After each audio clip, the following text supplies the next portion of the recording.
Okay, good morning, everyone. We're actually going to start our conference today with a video, and I will follow with with a welcome and some introductory remarks.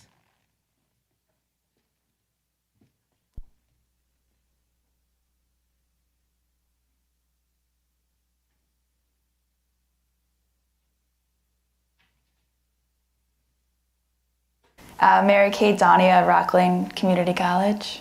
My name is Tammy Thomas, and I am studying business management. Hi, my name is José. I go to school at Rockland Community College. My name is Natalie Rodriguez. I go to Borough of Mahana Community College.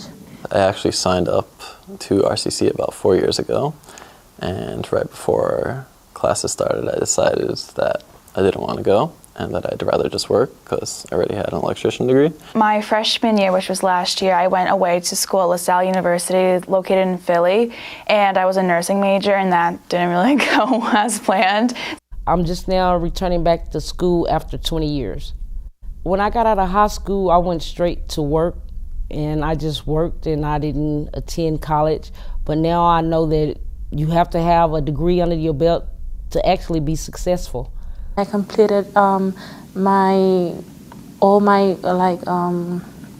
school and education in Dominican Republic, and then I came back at the age of 18 about 3 years ago. I came here, I remember September 13 in 2016. I was originally placed directly into Math 101, which is algebra, and I don't know if it was a mistake on my part or the placement test, but that was not the class I was meant to be in, and sadly I had to drop that class literally after a week and a half. I was actually, to be quite honest, I was kind of surprised I got entered to that class, just because in high school English was one of my higher subjects. I just think for standardized tests I'm not the strongest in that, so that kind of made me, you know what I mean? I didn't know anything in English at the time I came here, because when I was a child I knew how to speak and all that, but when I was in DR I didn't practice it a lot, so I forgot everything and I have to start from zero. They teach me how to write the research papers, how to do them, how to do essays, how to do quotes. They helped me in so many ways. It really did help me taking both classes at the same time, because what one don't teach you, the other one will, and it just comes together, and it worked out great, and my average in the class is a B right now. Thanks to all that and all the effort, everything it's going good. It's going pretty good. Spring is going to be my last semester. My GPA is pretty good, which I like it. Good morning, and welcome to CAPR 2019.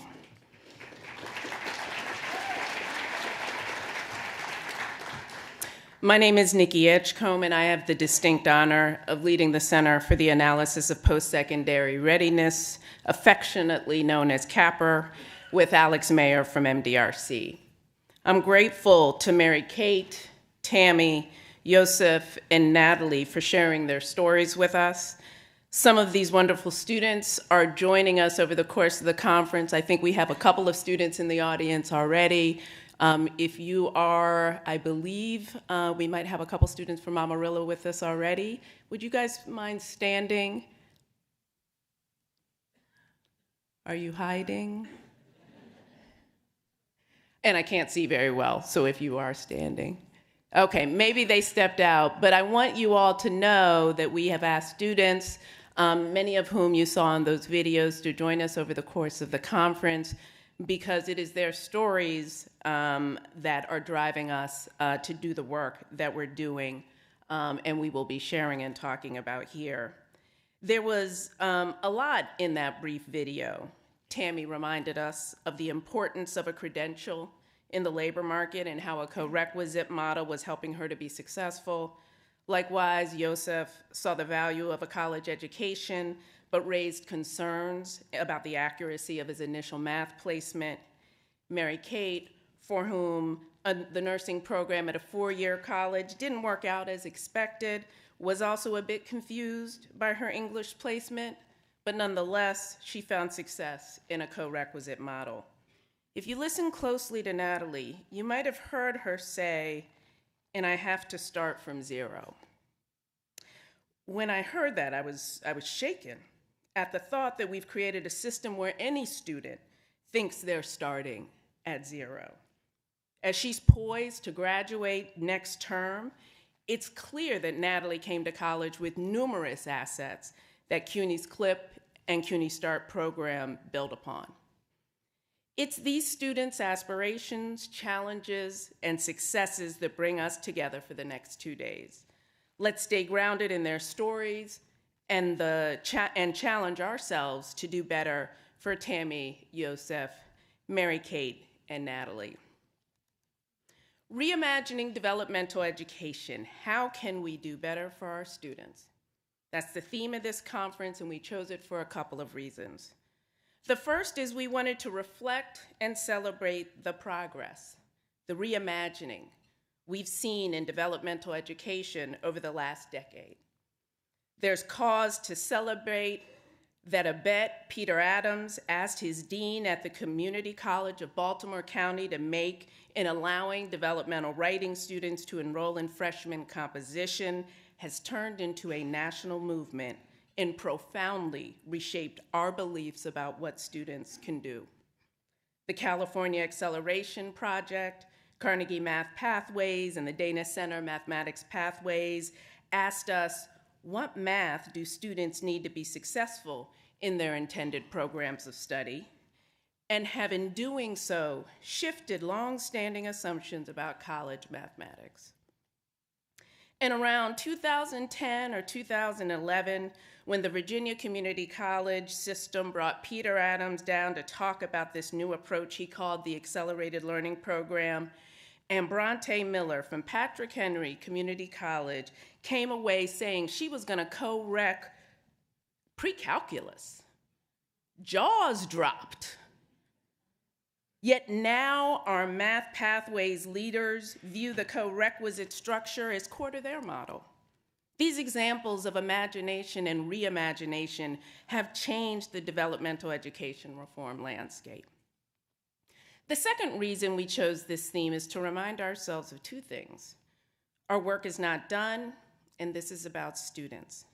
We can and will do even better by sharing what we're doing and learning, not just with the reform-minded, but also with the many colleges still offering multi-course, multi-semester, prerequisite developmental math reading and writing courses. As Alex will describe this morning, we have work to do to make reform models of developmental education business as usual. As fast as change has been in some places, the status quo persists in many others. We'll talk about why that's the case and what we can do as practitioners, policymakers, researchers, advocates, and philanthropists over the next 2 days. Amid our celebration of our progress, we know we're still leaving some students behind. Later this morning, you'll hear from Elena Quiroz-Livanis from the Massachusetts Department of Higher Education about the reforms they've made to developmental education and the stubborn attainment gaps between white and minoritized students that have her worried. In a concurrent panel on the use of technology tomorrow, researchers will share findings that suggest we have much work to do to make sure technology-driven instructional models work for everyone. Questions persist, for example, about whether students have equal access to reforms and about how pathways designed to eliminate barriers may result in tracking. This conference is the capstone event for the Center for the Analysis of Postsecondary Readiness. Established in 2014, CAPR is a research center funded by the Institute of Education Sciences to study developmental education and provide evidence for promising reform. It's a partnership of the Community College Research Center at Teachers College and MDRC, as well as research scholars from several universities. In a few moments, Alex will describe the core work of the center, including the importance of the rigorous methods we use. Before he does, I want to talk a bit about how CAPR has worked over the years and acknowledge many of the people who got us there. Let me begin by acknowledging Thomas Bailey and LaShawn Richburg Hayes, the original leaders of CAPR. Tom and LaShawn led a cross-organizational proposal team in the summer of 2013 that resulted in a successful grant award. During this conference, our research study teams, led by Alex, Elizabeth Zachry Rutschow, and Elizabeth Barnett, will share the findings from CAPR's 3 core bodies of work. None of this research was possible without partnership. The Charles A. Dana Center at the University of Texas, Austin continues to be a partner and a site of innovation. CAPR research would have been impossible without college systems and institutions willing to open their doors, let us in, change, in some cases, quite a few things, and let us see what happens. We are forever grateful to our Texas college partners and the State University of New York for their partnership. IES recognized that these research centers are stronger when they connect researchers working on complementary work. CAPR has been lucky to partner with several scholars, including Michal Kurlander at University of California, Davis, and Angela Boatman at Boston College, who have joined us here. But we didn't bring you here just to share CAPR research. We believe the field of developmental education reform and research is at an important inflection point. That is, we know a lot more than we did just 5 years ago when the center was established. For example, the rigorous evidence on the effectiveness of co-requisite remediation has grown, but we're struggling to scale even evidence-based reforms within and across institutions. Placement policies that rely on multiple measures are enabling significantly larger numbers of students to enroll in and complete introductory college-level courses, but real-time data sharing across K-12 districts and colleges remains a challenge in many places. English learners, those speakers of other languages who are in the process of developing English language and literacy, constitute a large and growing segment of the broad access college student enrollment. Yet there is little agreement on how to even identify this population, let alone on what policies and practices strengthen their chances to thrive in college and earn certificates and degrees. With these and other opportunities and challenges in mind, we established 4 goals for this conference. First, we want to discuss the latest research on developmental education. 2, we want to consider the implications of that research for policy and practice. Third, we want to think about and identify how other institutional reforms can purposefully connect to changes happening in the developmental education space.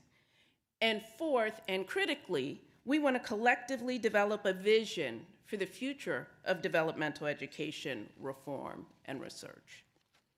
And we're going to bring these goals to life through a lively conference agenda. If you have not already, I encourage you to download the CAPR conference app. It gives you access to the agenda, speaker information, and research all at your fingertips. And let me give you a sense of what to expect over the next 2 days. This morning, we will start with the big picture, where my CAPR co-lead, Alex, will share the results of our national survey of developmental education practices and then moderate a panel comprised of state policy experts and system leaders. We'll then ask you to choose among 6 concurrent sessions and participate in more intimate discussions on a variety of critically important issues. These concurrent sessions are wonderful opportunities for you to meet and connect with others doing similar work. Midday, we'll reconvene here in the ballroom for a lunch that includes a keynote address by Bridget Terry Long, Dean of Harvard Graduate School of Education, and one of the earliest scholars researching developmental education. This afternoon, we'll have another round of concurrent sessions and come back to the ballroom where Liz Zachry Rutschow will present findings from CAPR's study of the Dana Center Mathematics Pathways in Texas, which, if you check your email, is hot off the presses this morning. That will be followed by a panel on a critical issue that sometimes gets short shrift, that is strengthening teaching and learning. After a quick recap of today's highlights, we hope you'll join us for a reception that is literally right outside these doors before heading off to enjoy New York City for the evening. Tomorrow morning, Elizabeth Barnett will present findings from CAPR's multiple measures placement study, and CCRC's director, Tom Brock, will moderate a panel on taking effective practices to scale.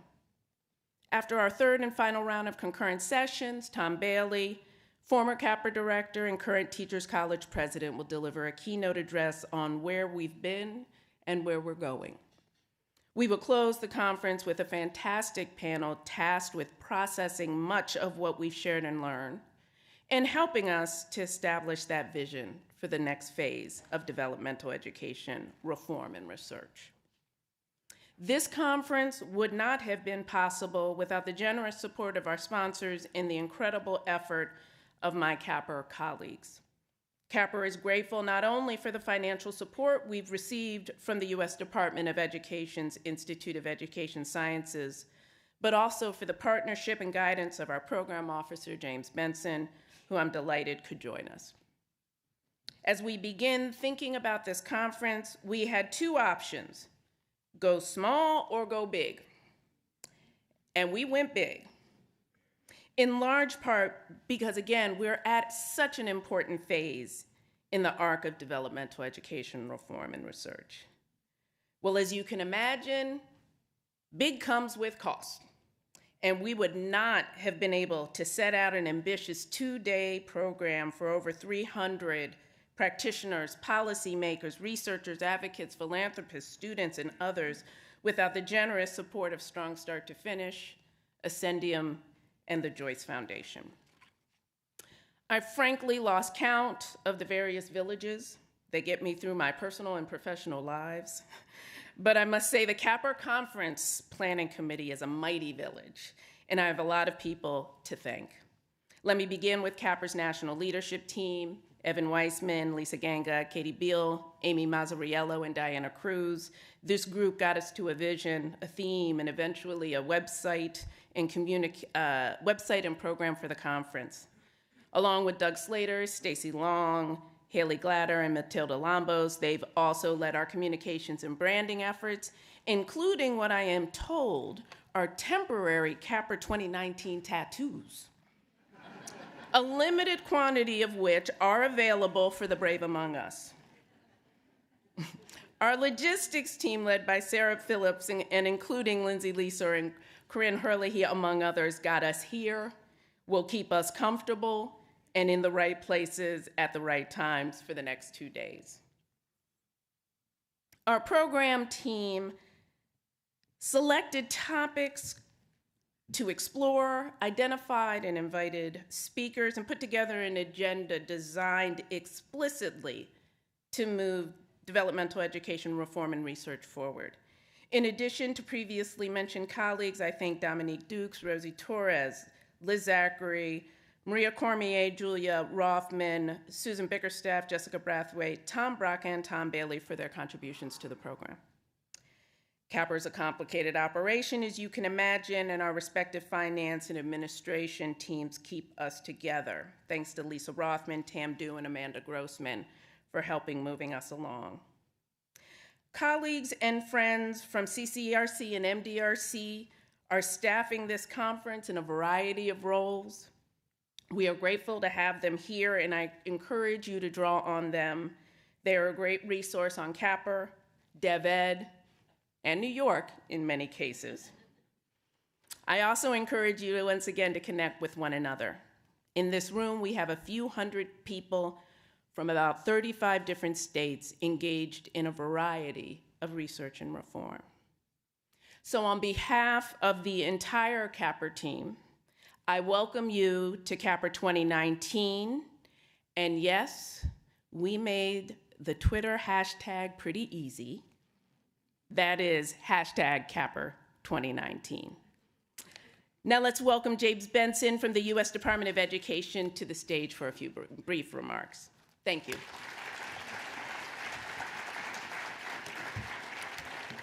Hopefully not too long. So good morning, everybody. As Nikki mentioned, I'm the Program Officer for Postsecondary Education and Policy at the National Center for Education within the Institute of Education Sciences. And it is great to be part of such an inspiring group, including policymakers, administrators, student advocates, technical assistance providers, philanthropy representatives, and researchers from across the country. Nikki asked me to say a little bit about the Institute of Education Sciences' commitment to post-secondary research and where CAPR fits into it. NCER funded our first project focusing on a post-secondary outcome, which happened to be enrollment, in 2005, and funded our first National R&D Center in 2006.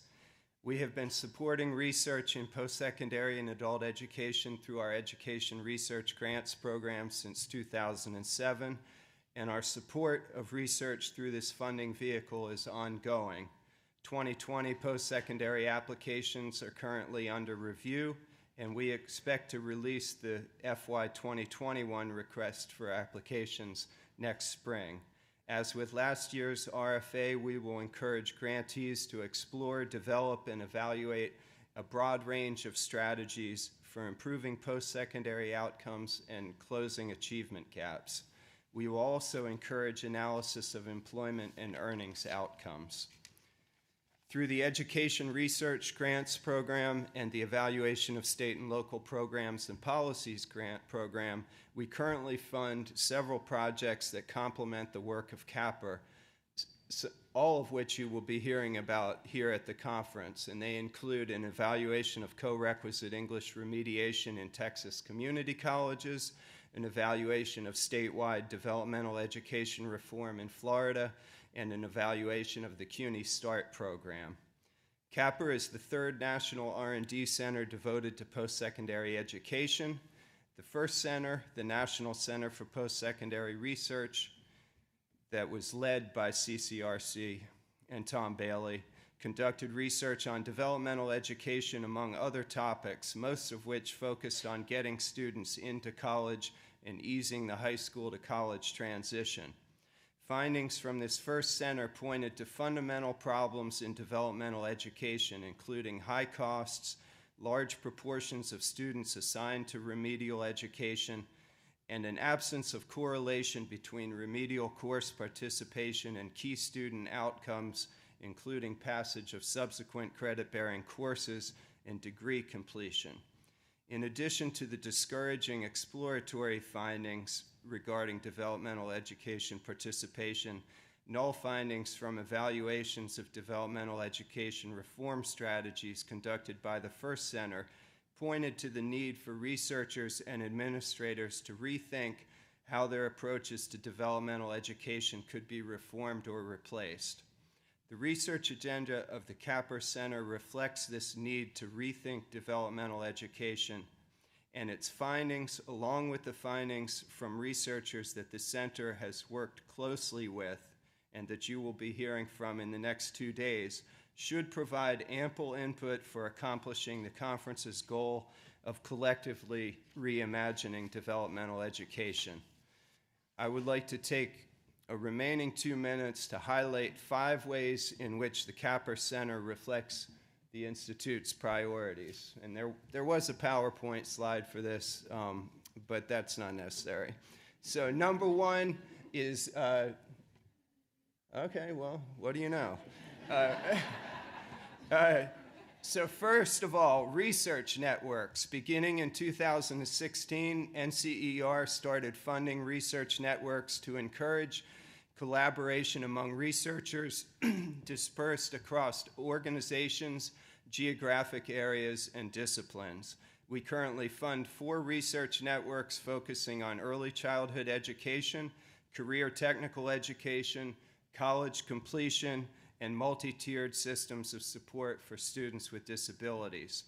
Although the CAPR Center was not funded through the Research Networks grant program, it has functioned as a research network, bringing together researchers from over a half dozen states and 10 different organizations. This networking approach is reflected in the vibrant set of CAPR blog posts from many different researchers and practitioners, and in the expansive set of sessions at this conference. Number 2, productive engagement between researchers and practitioners. Each of the CAPR projects has worked closely with practitioners at the system and college levels. As examples, researchers in the assessment study worked with SUNY data management staff to integrate high school GPA into data management systems. Staff from MDRC and the Dana Center have worked with college administrators in Texas to implement alternate math pathways for non-STEM students. Researchers conducting the CAPR supplemental studies have worked closely with administrators in California and Tennessee to understand implementation of the Early Start and Emporium models for delivering remedial instruction. Number 3, closing achievement gaps. 2 key parts of the core mission of NCER are to improve access to and opportunity for post-secondary education and to close the achievement gap between high-performing and low-performing students through the improvement of teaching and learning in academic subjects. CAPR's research to address the needs of students who are underprepared for college, as well as students who are prepared for college but who have been unnecessarily routed into remedial coursework, is closely aligned with NCER's core mission. Number 4, addressing implementation costs and challenges. Policymakers and administrators need to know the cost of programs and reforms that they are considering.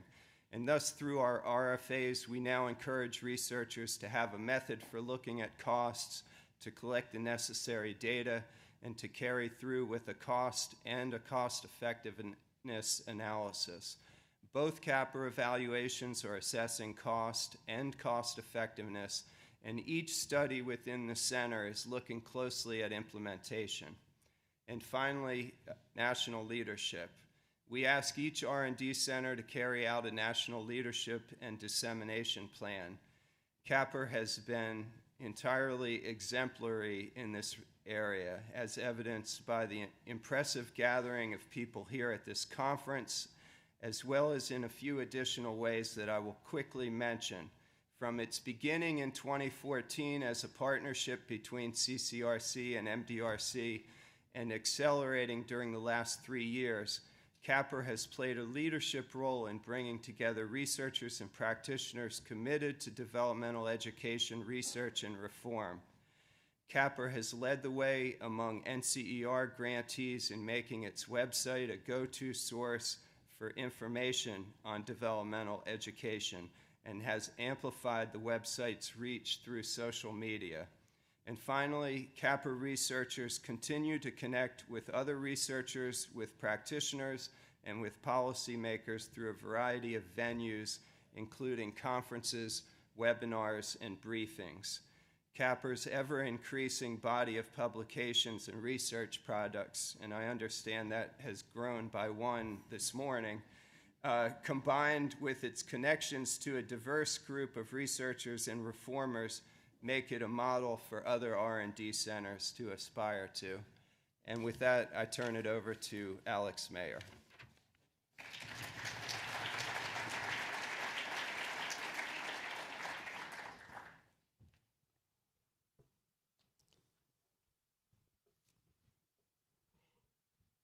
We put up the PowerPoint, thank you. Thank you everybody for being here. This is really an honor to be up here talking about all of the research that CAPR has led among such a distinguished group of national leaders in an area of such importance to the entire country. All of the reforms that Nikki and James have discussed have really been driven by a clear recognition that the current system of post-secondary education has not been working for millions of students around the country. There's been a lot of evidence and a lot of work around this, and colleges, systems, and states have been doing a lot and experimenting with a lot of new reforms to really correct and improve the situation. There's also been a lot of research, as James described, that has coincided with the growth of the reform movement And we've learned a lot over the last 15 years about different strategies and their effectiveness, what works, and as James discussed, what has been, in some cases, more disappointing. But this is all coming together at really a unique moment in time where there's a growing sense of national urgency that we need to correct this problem. And colleges and states are really moving to try and take new reforms to scale. Now, taking new reforms to scale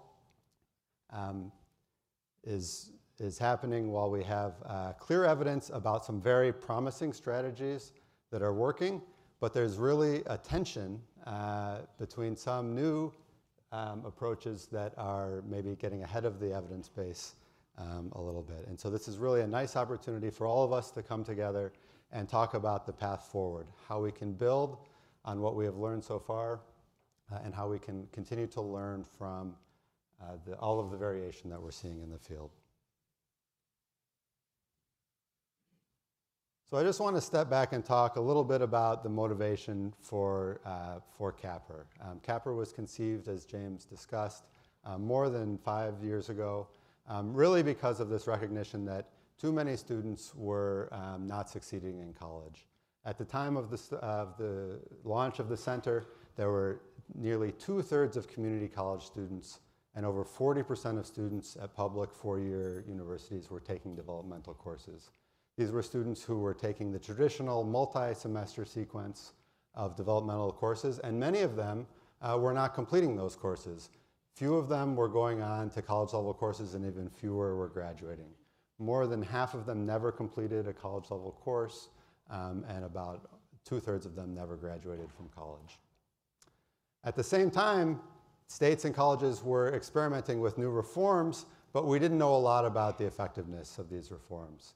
Students were being placed into developmental courses often based on pre-existing standardized tests that we were learning were not strong predictors of their ability to succeed in college. But colleges were starting to use additional data. They were starting to use high school transcript data and other measures to determine whether or not students were ready for college. This is really a growing area, but little was known about its effectiveness. At the same time, for students who were placed into into developmental education, instructional practices were changing, and there were new strategies to teach developmental education and new supports that were offered. So CAPR was really an opportunity to provide some rigorous evidence to understand the landscape of developmental education and to chart a path forward based on research and evidence. The evaluation of the Dana Center Mathematics Pathways, which is one of the 3 studies in the CAPR Center. And so we'll be presenting findings from that later today. In addition, we have 2 supplemental studies that we have worked on with our partnering scholars, and those include an early start policy in California, as well as an Emporium model of developmental math in Tennessee. The information that I'm going to present today is on our national study of developmental education practices and policies. It included a sample of over 1,000 post-secondary institutions. They were surveyed in 2015 to 2016. They were asked about their practices during that academic year.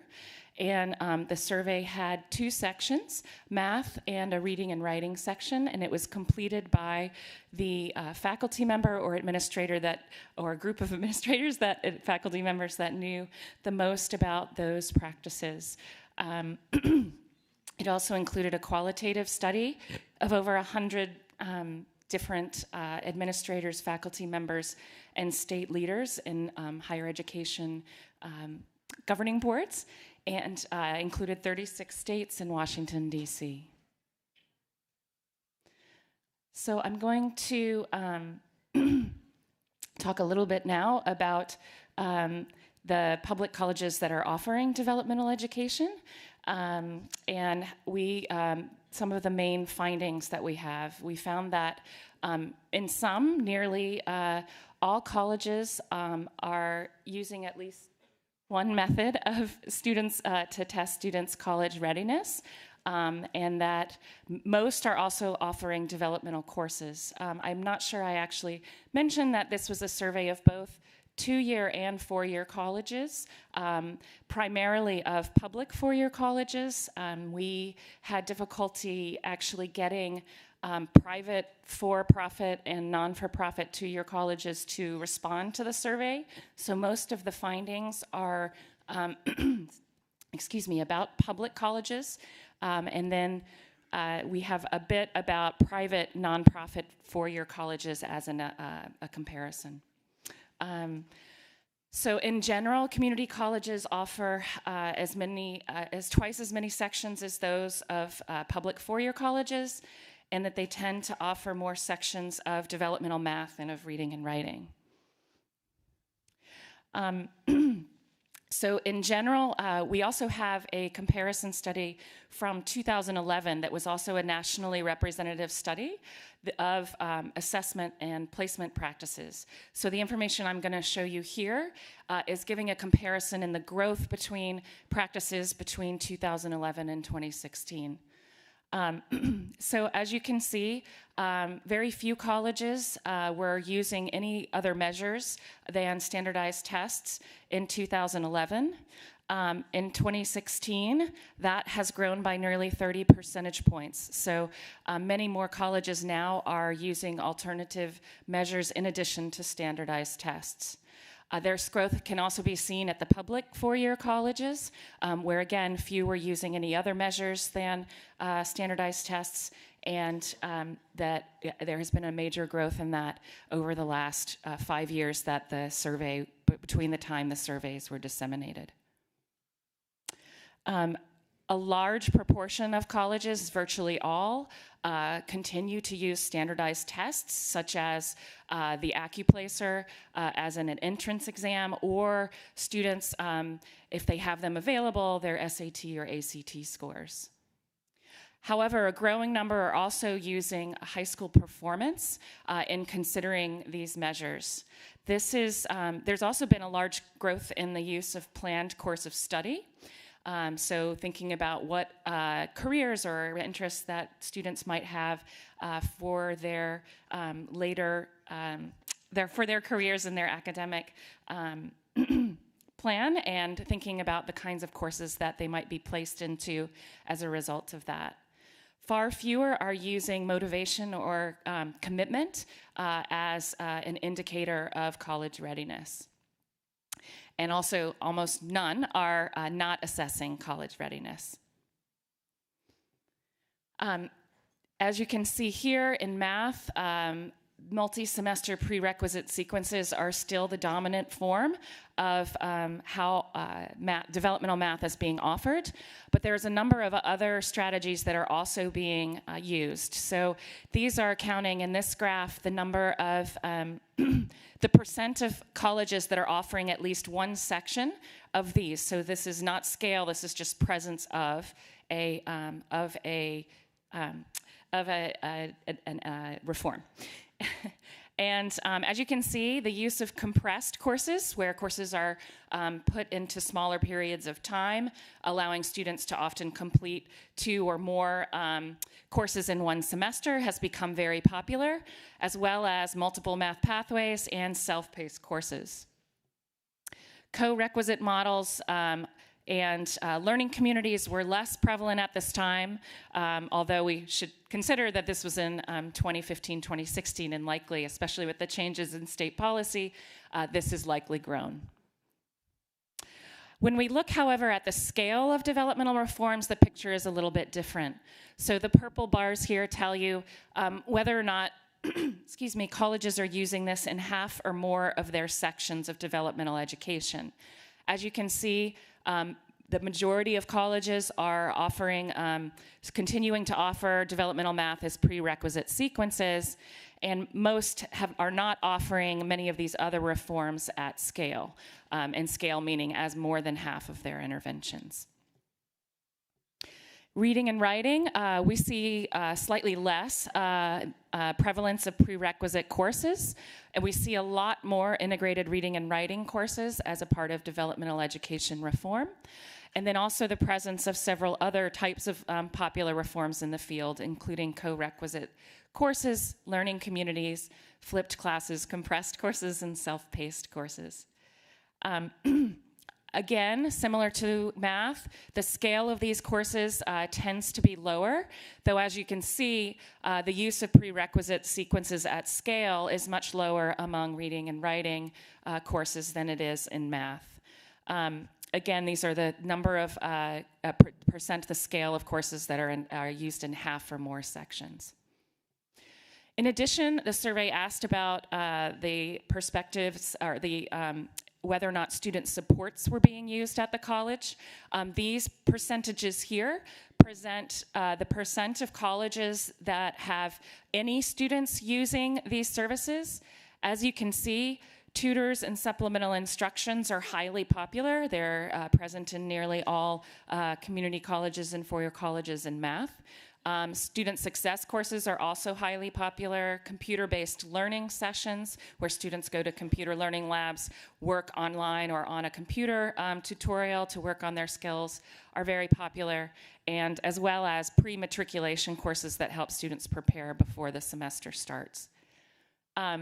You can see, though, that this is reported again by faculty and administrators, that the scale at which students are using these courses, where a large proportion of the students are using these courses, is lower. So this is kind of a trend in some of the findings that we have.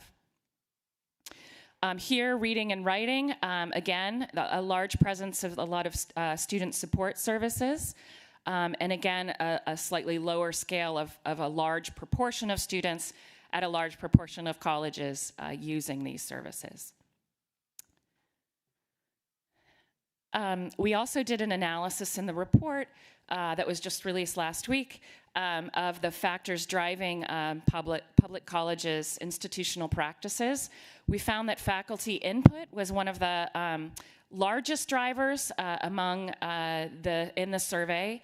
The survey asked faculty and administrators to check what were drivers. It did not ask to prioritize, or it allowed them to choose multiple factors. So it's a little bit hard. You can see that faculty input was rated as the most by most colleges, whereas state policies were actually recommended by the least number of colleges. One thing I can say, though, is that in the report, we did do a smaller state analysis in states where there were known to be state-recommended or mandated changes to developmental reforms, and those states actually reported a much higher influence on state policy, and we took a look a little bit at the different ways in which that state policy was rolled out and consider how that might have affected whether or not the states had, whether or not the colleges were reporting whether or not they had implemented those practices as they were varying, despite the fact that the practice was highly recommended or mandated. So now I think we really at a point where we're seeing that reform is really happening. And again, a lot has probably happened in the last 3 or 4 years since this survey was disseminated, as there's been even more reform in the field. But this survey helps provide a moment for us to be able to kind of see in the field what practices were across the nation and really have a comparison point for that in the future as we move forward. I think it shows there's lots of reform happening. Again, scale is not necessarily happening, and there are large proportions of colleges that are not doing any reforms. It's also likely that students are going to encounter, depending on what institution they go to, they're likely to encounter DevEd more likely at some institutions than others. So in particular, if the student goes to a 2-year institution, they're much more likely to be in DevEd and in multiple DevEd courses than if they go to a 4-year institution. There's also a lot to learn about the factors that are driving developmental education practices and really trying to understand the interplay between those. So thank you so much again, and we'll move on to our panel.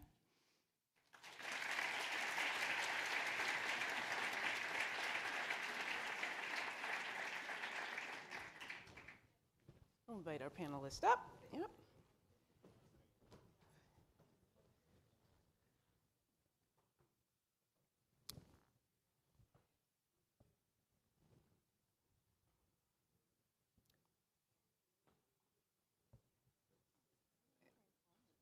It'll come on automatically. Yes.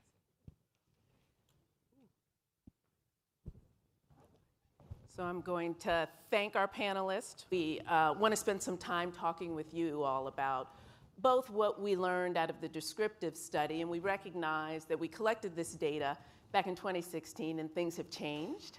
Good part about the reform movement is we've seen a lot of change, but you all bring unique perspectives to the kinds of things going on and can talk about what's influenced the work that you do. And we both have sort of a specific state and system perspectives and sort of a national state policy perspective as well. So why don't I begin by just asking each of you to just take a couple of moments to first introduce yourselves and tell the audience a bit about the work that's happening in your context. And Elena, why don't we start with you? Sure. Good morning, everyone. I'm Elena Quiroz-Livanis, and I'm the Chief of Staff and Assistant Commissioner for Academic Policy and Student Success at the Massachusetts Department of Higher Education.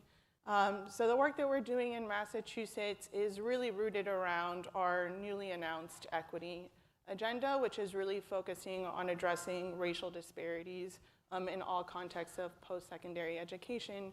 And the approach that we've taken really started back in, let's say, 2010, 2011, when we were examining a policy that was originally implemented in 1998. So it's taken us a while to get there, but I'm happy to say that in 2019, the Board of Higher Education adopted a new common assessment policy, which really looks at developmental education reform as a three-pronged approach. So it's using high school GPA as a method to assess whether or not a student would be successful in college-level coursework in mathematics and English, really bringing the co-requisite model to scale and the implementation of 4 mathematics pathways, calculus, elementary education, statistics, and quantitative reasoning.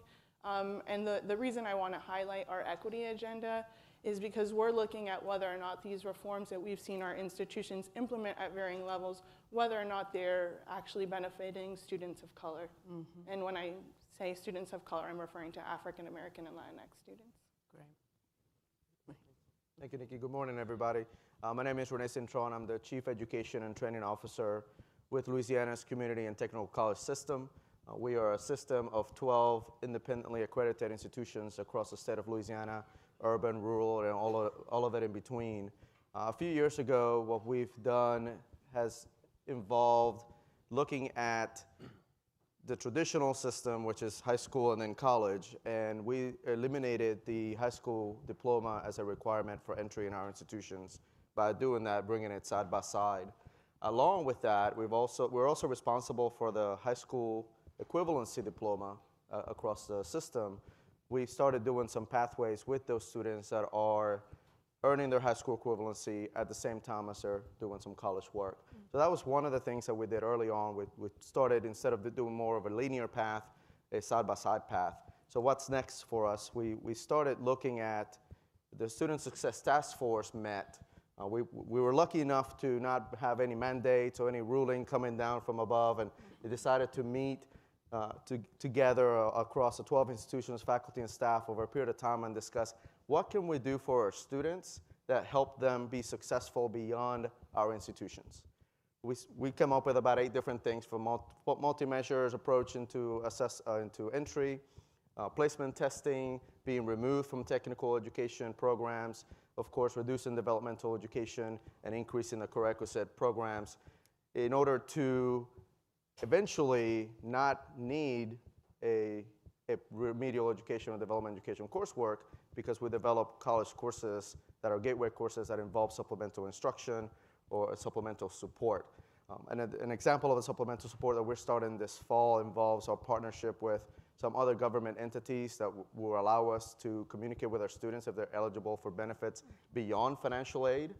So that way, when they come to our institutions, they can see, okay, this is the money for college, but this is also some funding and benefits you can have for doctor visits or childcare or transportation and these other matters that happen outside of the classroom.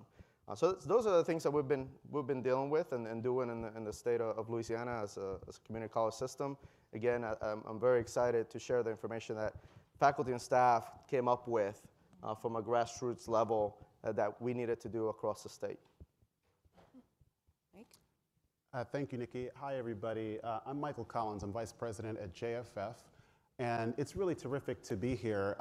Nikki, thank you so much, Nikki and Alex, for inviting me. When I got the invitation, I was really thrilled. I've read the report, and I was just like reading a story of my life, right? So, as JFF, we have partnered, with MDRC, CCRC, and so many of you in this room on developmental education reform, and it was amazing to kind of see kind of the impact of that work. So terrific to be here.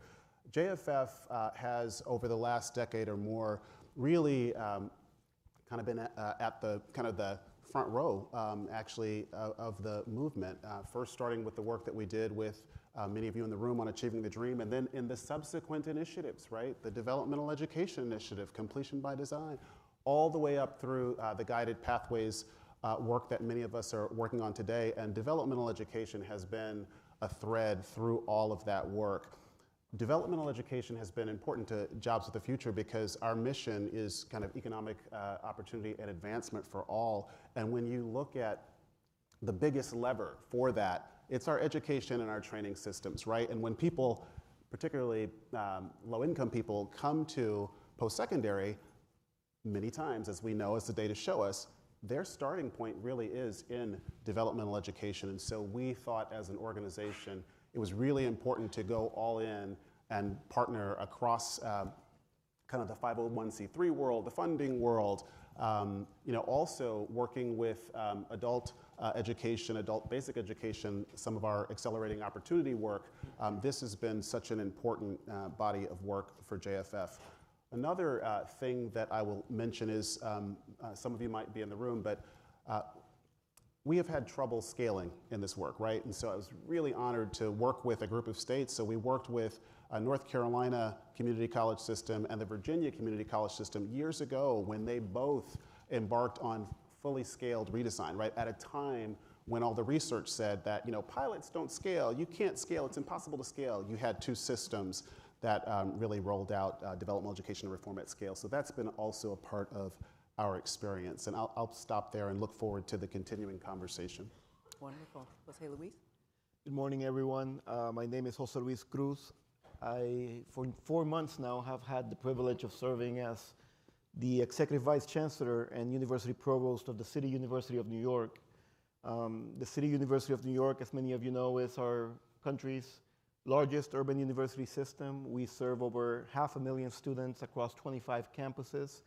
Of those 500,000 students, approximately 245,000 of them are in undergraduate degree programs across 7 community colleges and 11 senior colleges. We receive approximately 80% of our freshmen from the New York City Department of Education, so we have a fairly good sense of who our students are and what supports they need. Our mission by law is to serve as a vehicle of upward mobility for the historically underserved peoples of New York City. And it is a mission that we have met with great success over the years. As many of you that have looked at the data that has come out of Raj Chetty's work on social mobility will know, CUNY as a system is the top engine of upward mobility in the country. It actually propels more students from low income to the middle class and beyond, and all of the Ivy Leagues, the University of Chicago, and many others. So we're very proud about that. But when it comes to ensuring that we meet the scaling needs of the city and the people that we serve, we realize we need to do much more. Prior to joining the central office of the City University of New York, I spent 3 years as the president of Lehman College in the Bronx. And so have had a chance to see not only how students that were coming in from the community colleges were prepared or not to succeed in their work, but also now from the system level, an opportunity to look at how these developmental ed reform efforts have been playing out across the system. And what I will say is that where we are today is in a fairly good place. I think we're approaching this issue from a position of strength. During the last few years, our colleagues at the central office have been working with the campus communities to establish a proficiency index that will do away with the AccuPlacer exam that we used to use for placement. It is an index that takes into account a variety of factors and that we hope will have a better predictive power in terms of placing our students into the right level of courses.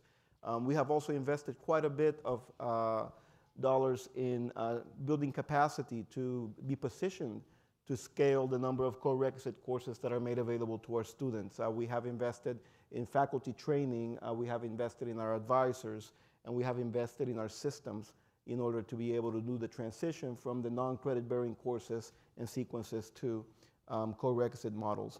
And so where we are at now is that starting in the spring, all of our students will be placed using this new proficiency index, so we're very excited about that. And also we are announcing that by the fall of 2022, all of our non-credit bearing traditional remedial courses will have been phased out in favor of co-requisite courses. So we have a lot of work ahead of us. We're very excited about it. We know it's going to be difficult work, and maybe we'll have a little chance to talk about the obstacles of skating later on.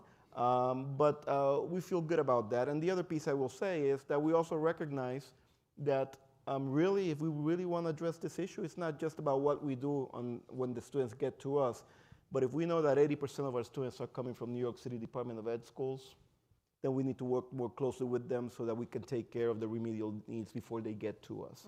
And so that's the place that we are really focusing our attention on, and we will have more to say about that in the spring, I hope.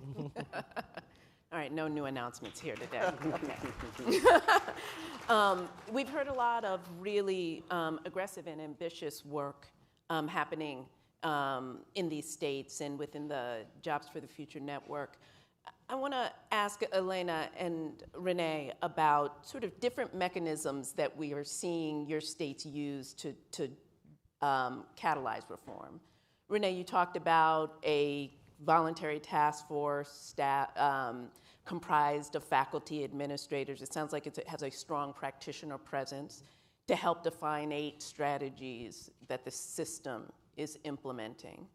And Elena, you talked about as an agency, you've gone through a decade's worth of work here across administrations and a variety of kind of political changes, I imagine, and have landed more recently on this more explicit equity agenda that you all are now implementing. Can you just talk a little bit about those policy mechanisms that you have as an agency, as a system, in the ways in which you're using it to drive change? You want to talk? Sure. So a little bit about our system. We have 15 community colleges, 9 state universities, and 5 University of Massachusetts campuses. Like Louisiana, we have had multiple working groups with several faculty in both English and mathematics. And I would like to say that work has really informed the policy that the board eventually adopted in March. And that was absolutely necessary in our state context. We didn't want our faculty to buy into our policy. We wanted them to be engaged in the development of the policy. And the reason for that was commissioners come and go, governors come and go, administrations change, but these reforms really need to be sustainable on our campuses, and we really need to see them to go, we really need them to go to scale. So what this policy did was a couple of things. It set a goal for the % of students that would complete a gateway level English and mathematics course within their first year for both the community colleges, the state universities, and UMass's. And that's being tracked through our new performance measurement reporting system. So before last fall, we actually never shared institutional level data publicly. So that has completely changed in Massachusetts. There is a new performance measurement reporting system website where you can see exactly how our public institutions are doing on a series of agreed upon metrics. And one of those metrics is the goal that I just mentioned, which is completion of gateway level math and English. And the other thing that we're doing with the performance measurement reporting system, which I'll start calling PMRS just because it's so long, is we're highlighting the racial disparities in key metrics. So we're not just showing data at the aggregate, but we're showing what are the racial disparities when it comes to white students and Latinx students, and what are the racial disparities when it comes to white students and African American students.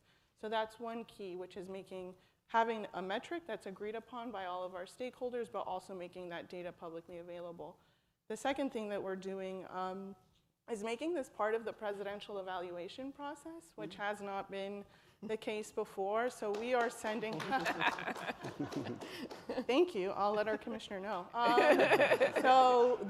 This is just, it's key, we need administrative level support. So our commissioner evaluates the presidents on an annual basis, and until we get this right, and until we get this right by our students of color, he is going to continue to ask the leaders on our campuses, what are you doing in order to address these racial disparities? What are you doing to make sure that developmental education actually does what it's intended to do? And there's some things that we still haven't done. I'm really interested in redefining college readiness.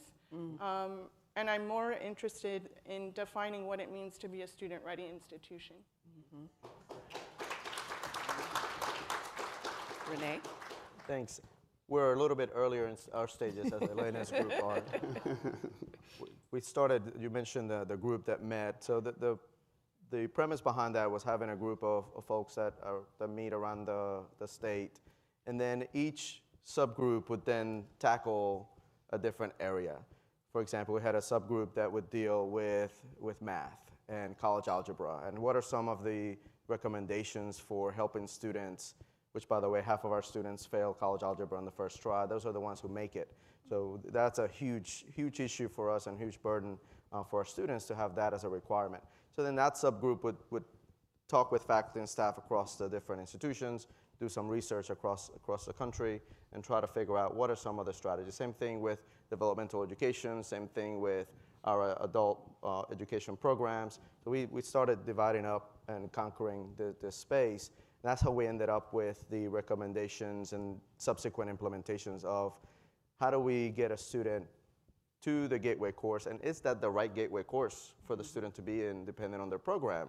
So should a student in machine tool technology be forced to take college algebra and subsequently sentenced to 2 years of remedial coursework? No. The answer to that is no. So we try to make sure that the guided pathways are fitting to the program that the student's trying to study. We went into the direction of looking at our co-requisite model. So for years we've had co-requisite delivery, and we saw great success with it. By that I mean the success rate, C's or better, remained the same for students that would take the remedial course first and then the subsequent college algebra or college English, than the student that does it in one semester. Which the advantage is the students are doing it in one semester, so that's the advantage for that. So that's why we started moving into that direction and reducing the number of remedial courses. We have about 90,000 credit students and 40,000 adult education students, and trying to combine those and moving along the pathway for those is important to us. So what we've seen over time is taking the remedial courses and the developmental course sections and number of students have gone down over the last couple of years. And that was one of the concerns that our faculty would have. So well, who's going to serve those students? Just because we don't have those courses available doesn't mean that they're going to need the help. So to their point, yes, we saw the reduction in enrollment in those courses, but good thing was we also saw the increase in the co-requisite enrollment. So the total overall was relatively the same as we were moving in the direction of more co-requisite enrollment, and eventually dealing with supplemental instruction. So there's no more of the developmental stigma behind you take this test, so there's multiple measures, and then you're placed here. These are the courses you have to take. We're moving in the direction where there is no placement needed. This is your path, this is the course that you're taking, and these are the resources that are available to you to be successful. We're not there yet, and we're definitely not there in the equity space just yet. We're establishing that model where we're looking at the differences between students of color and other students, as well as rural communities. How are they benefiting or not from the work that we're doing. So we're establishing that model now that we have our target of all of our institutions being in the no developmental courses, everything delivered as prerequisite by fall of 2020 is our goal. Jose Luis, CUNY's known for its experimentation, and part of that experimentation, I assume, has gotten you all to what sounds like a very exciting proficiency index. But you also referenced the fact that within the system, sometimes some of this experimentation, even when it's evidence-based, is hard to scale. Can you talk a little bit about what's happening there and what obstacles might be in place that prohibit some of these reforms from scaling? Sure. So I think the obstacles are pretty much the same as those that are playing out across the country. The data we saw earlier from the most recent result suggests that most colleges and universities do have some of these promising modalities in play, but when you look at how many of the students or how many sections, or the proportion of sections that are made available, they're not as pervasive. And so at the end of the day, it just goes to show that the barrier to entry of doing pilots and establishing programs is fairly low. Campuses can usually wrap their arms around that, but when you want to take something to full scale, as many things in higher ed and elsewhere, you bump up against structural and cultural barriers that need to be very systematically dealt with and very deliberatively and intentionally tried to be overcome. And the reality is that it's easier to scale wraparound services, but once you get inside the classroom, that's a whole other ball game. And so that's what we are experimenting with, or at the City University of New York, as we look to completely phase out by fall 2022 traditional remediation courses. So what we found is that it really takes a village when you want to take it to scale, right? I mean, we're not only talking about the faculty embracing the models and teaching to these new modalities, but we also have to engage our registrars in coding the courses. We have to make sure that our enrollment managers are aligned with the work and are doing the admissions process in a way that will sustain the actual productive placement of students into the right courses. The advisors obviously need to be on board. Budget folks, that's one area where right now we are facing the most challenge within CUNY, because the reality is that our budgets have been structured around the existing traditional remediation ways of doing things. And for better or for worse, that with any budget allocation mechanism, there are perverse incentives, and there will be winners or losers once you switch that around. So one of the things that we're doing as we speak, an email's going out today to all of the community college presidents, and we've asked each of them to nominate 2 folks from their campuses to participate in a workshop on how to think about the financial modeling of the effect moving to co-requisite courses will have on their campuses. And what I know will happen is that everybody will be convinced at the end of the day that this is a good thing. It's good for the students. Nobody's questioning that. And that they will see that there's a good ROI at the end of the day. But the question is, what about this year's budget? How am I going to manage that? And that's the challenge for the central office, to make sure that we build in the funding backstops, if you will, that will allow the campuses to do what they want to do. I mean, I haven't heard any president of a campus or a provost say they don't want to do this, but they need to be supported. Of course, there are the issues around curriculum. One thing is to do flipped classroom. Another thing is to change altogether the way that a course is structured, because that has governance issues. And that requires that the faculty, not only the math faculty, but the faculty within the department, the school, and eventually the whole college, through their faculty senate processes, approve of this new direction.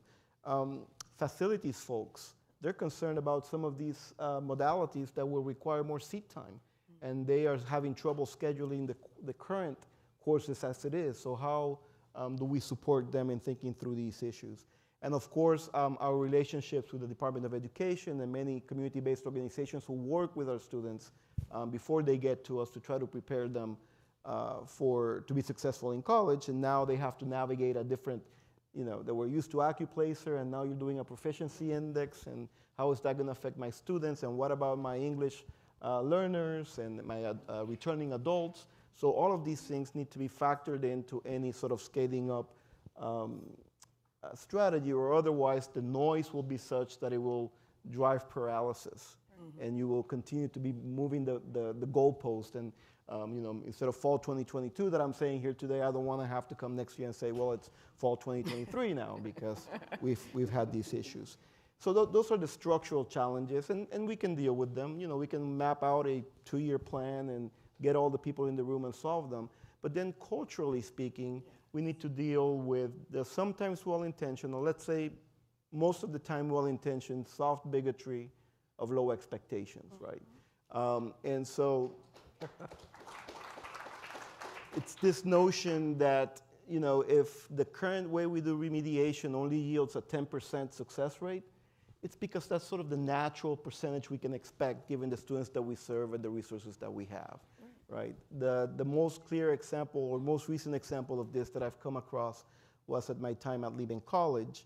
It's something that had been dealt with before I got there, so I was very happy for that. But it's the notion that for over a decade, the pass rate in a chemistry 101 gateway course was about 30%. And so I am told, because it was resolved before I got there, as I said, that the conversations around that issue were that's just the way it was, and it will always be, right? Because it's clearly, there's data showing that the students that we get, whose demographics have not changed over time, they pass this course at a 30% rate, year after year after year. So that's as good as it can be. But then there's this faculty member that comes from the outside, looks at the data and says, this makes no sense. She sees the rich diversity in the classroom, how hard the students are working. She decides to flip the classroom and introduce some active learning and scale up the number of students that are being served. And a few years later, today I can say that the pass rate is 80%. Wow. Right? And of course, that's not necessarily something that everybody will applaud immediately. Maybe they will for a second, right? But then they will say, well, you lowered the standards. That's how it happened, right? Well, no, fortunately, it's research-driven, right? And there's assessments in place. And the faculty member can show that that 80% pass rate is the same pass rate that students at a sister CUNY college that is much more selective and whose students have on average a 200-point higher SAT are getting, and they're taking the same exams, right? So, yes. So if we can, as we get all of the structural issues right, pay attention to the cultural conversations, I think we're more likely than not to meet the aggressive agenda that we are discussing over the next day in this conference. Right. Mike, the JFF's success centers have developed and expanded at a time where the conversation has evolved from a set of discrete reforms to broader institutional change. Your team is tasked with supporting states and supporting institutions around that. Can you talk a little bit about how you all have thought about where DevEd fits in those services and supports that you provide to states and institutions?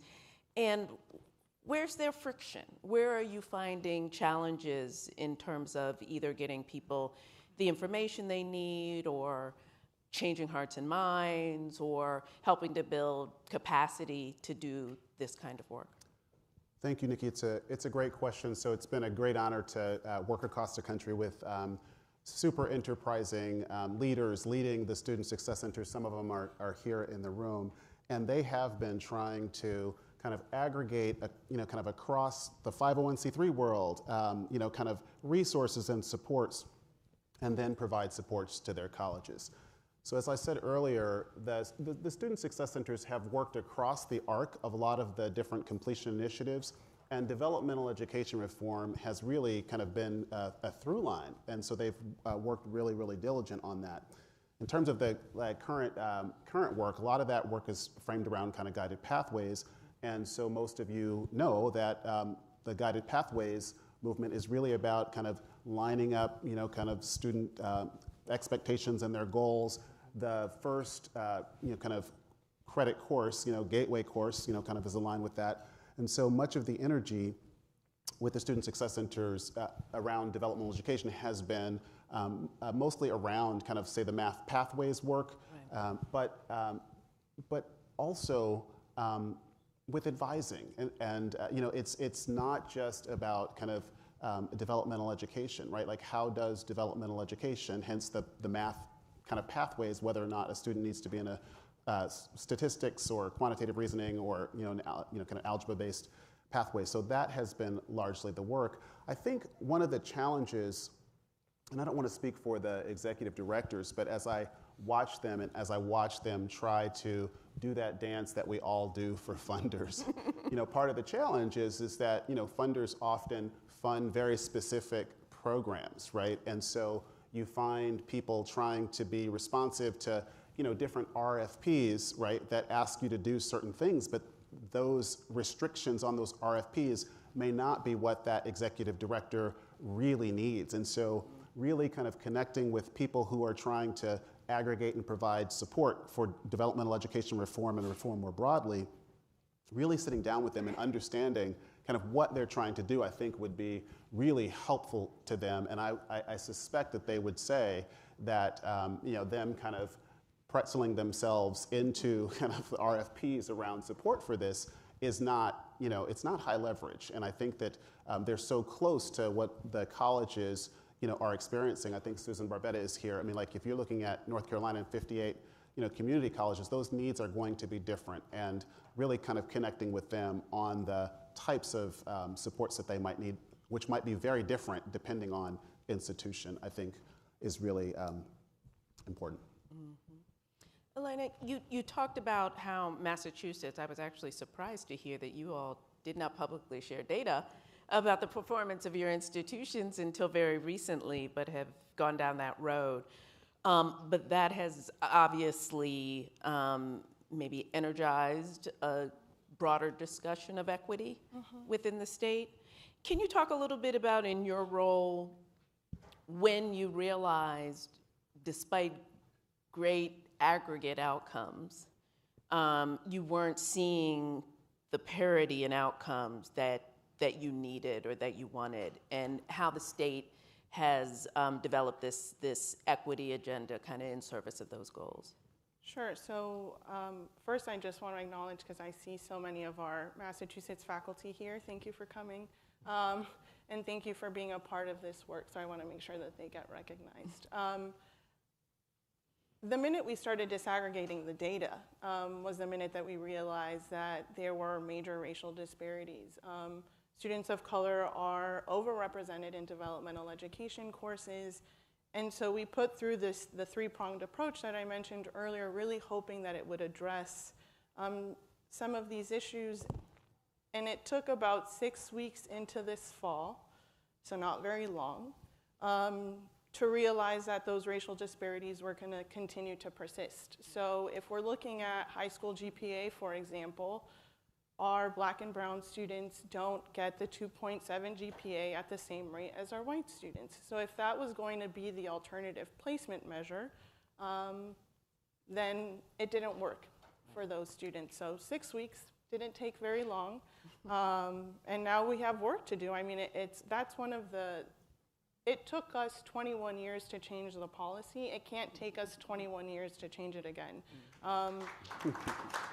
And I know that we are supposed to wait to see whether or not something will change, but it won't change. And so that's why I think we need to redefine college readiness, and we're doing work with K through 12. We have a math pathways for alignment for equity, so the conversations are there, but until we redefine college readiness, and until we actually focus on what it means to be a student-ready institution, and I think that gets to your point around organizational culture, then we're not going to be able to address these racial disparities. And one thing that I really liked about the survey results was this desire in the future to focus on classroom level instruction. Unless we start seeing pedagogy changing, and I would really like to see our institutions embrace culturally sustaining pedagogy, really valuing the cultural wealth of our students of color. Like you said, they are They have many assets, and they are also institutional assets. And until we start seeing those students differently and recognizing that they're bringing things of value to the institution, reconsidering what it means to be put in developmental education, DevEd is functionally a deficit model. We're telling students that they are not college ready.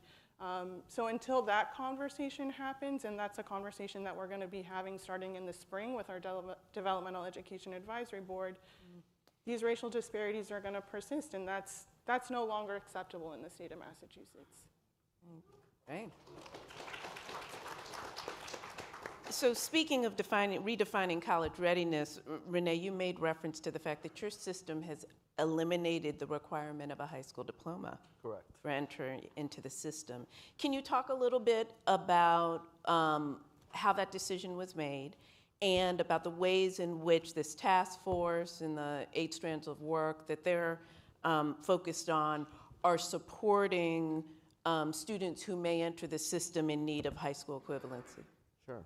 Thanks, Nikki. Very loaded question there. Very loaded question. I appreciate that.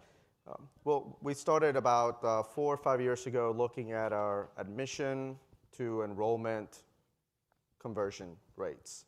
So how many people apply, how many people enroll in an open enrollment institution? 32%. How can 32% of people that apply enroll in an open enrollment institution? So we just stripped the application. What is legally required to enter our institutions? What is reporting requirements to enter our institutions? And we noticed that we were not required to have a high school diploma as one of those things. So there's a whole bunch of other things that were part of the application process to get to enrollment. We just started dissecting the data and what were the hang-ups for each individual student to get to that.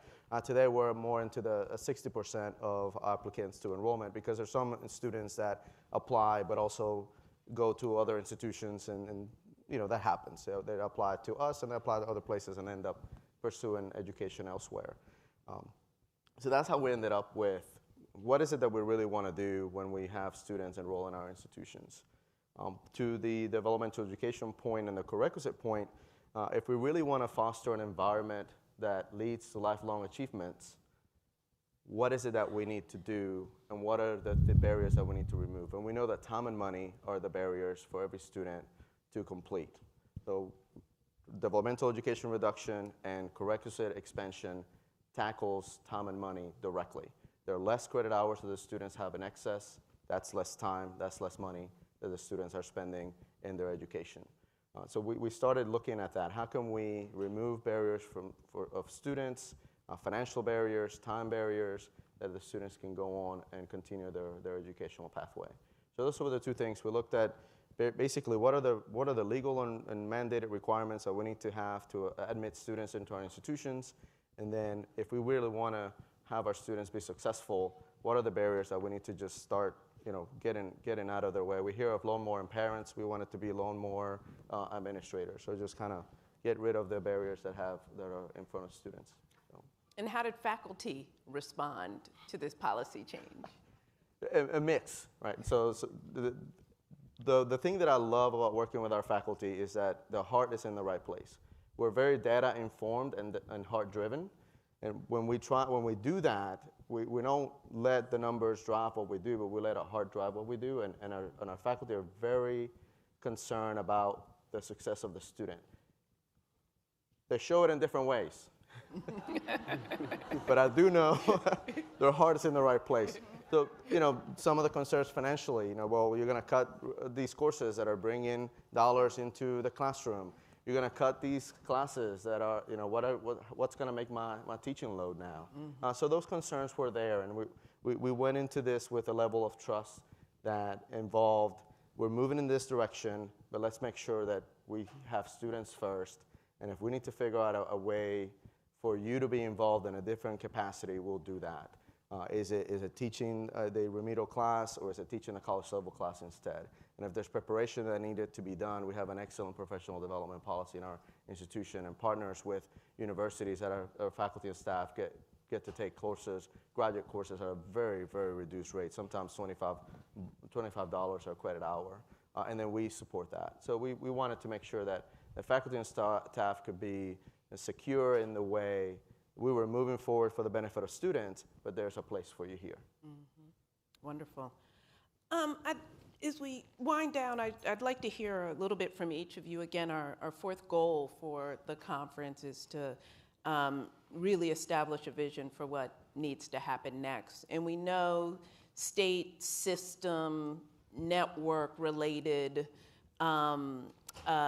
policy can be an important lever in change. Wondering if you can each just talk quickly about a couple of things you would recommend maybe to a system or a state that's not quite as far along as you all are, but lessons you've learned from the process thus far. Jose Luis? So I think from what I would ask of states in general is to not only act upon the data that suggests that we need to transform the way we do developmental education, but that transformation requires investment. And so some of the conversations we've talked about here about how we drive change at the departmental level, let alone at the system level, it's clear that we not only need the data that shows that students benefit, but also data that models out how we can sustain over time, given the current financial models, the work. And to the extent that we can bring those lenses to bear on the discussion and how particularly in public institutions, the state provides the investments for that, I think will be successful. Michael? So I'm going to do a friendly amendment because I actually have some lessons for the field. So really quickly, I'm in the report, I'm kind of astounded by the stickiness of kind of the use of standardized assessment and the multi-course sequence, right, in the face of all of the data, right? And so the progress has been amazing, but I'm thinking something else needs to happen. Like, so we're nose down on the research agenda, on the curricular, but something around how do we get kind of movement, right? Like maybe there's some kind of social engagement, something else has to happen, right? Because the data has been pretty definitive. And so there's that part, which is different than the structural and system level changes. I totally agree with Jose Luis on that needs to change also. But the final lesson I will offer really is for the field, for researchers and for funders, for all this awesome work that has been done on developmental education. I continue to worry that it is not, it's not intersectional, right? Like, how do we connect? So Jose Luis talked about the amazing work that CUNY has done creating bottom to top mobility. So we know that neighborhoods matter, quality of early learning, access to high quality schooling and post-secondary. We know those things matter. Connections to employment. How does that intersect with the amazing work that we're doing on developmental education reform? I don't think we can solve this problem, solving a dev ed problem, getting someone through a gateway course without attention to whether or not that student is in a, per your equity conversation, making sure that that student is in a pathway that leads to a credential that is actually going to be meaningful when they graduate and connected to employment. It's for naught, right? So how do we in the next generation of this work, thank you, how do we in the next generation of this work make those connections? So building on the amazing work and then taking it to the next level. Right. Thanks, Michael. I would say that once you know where you're heading, it's important to have common data definitions so everyone that you're working with knows exactly what it looks like when you get there. And you can track it as you go along. So that's important, but I think more importantly is ask your students. We ask our students, what can we do better? What are we doing well? Just about every semester, we just send out these random surveys. When they withdraw, we ask them why they're withdrawing. We found out that 82% of them were withdrawing for non-academic reasons, something else, medical, family, the things that we know already. But we ask them to get a sense of, is what we're doing the right way to go? So we survey our students when we're enrolled in a co-requisite class. What did you think about this? Could it be done better? Could it be done differently? So I think listening to the students is important as we talk with our faculty and staff on what the changes need to be made, and we see the numbers aggregately or separately how our students are successful, but then also ask them, what did you think about this move? Wonderful. Elena? I would add two things. One is starting with the question of what is the purpose of developmental education, and really letting that drive the conversations once you've come to a common understanding of what that is. And from a state perspective, really focusing on implementation. So policy development can take quite a bit of time, and then the board, in our case, would adopt a policy, and then you kind of walk away and measure progress 2 years later, and that's something we're not doing in Massachusetts. We're actually requiring all of our public institutions to submit for review and approval their institutional assessment and placement guidelines, which is something we haven't done in the past, and that's really to make sure that there's fidelity to what the intention of the Common Assessment Policy was, which is new for us, but I really think paying attention to implementation is going to be key in order to make sure that we get to scale and that we meet our goals. And then I would actually add, recognizing that this one-size-fits-all approach isn't working, and it's not working for students of color, and really trying to understand what are the supports necessary to make sure that our African American and Latinx students are successful when they come to us. Wonderful. Well, we are at time. Please join me in thanking our panel. Thank you all. You can. You're welcome.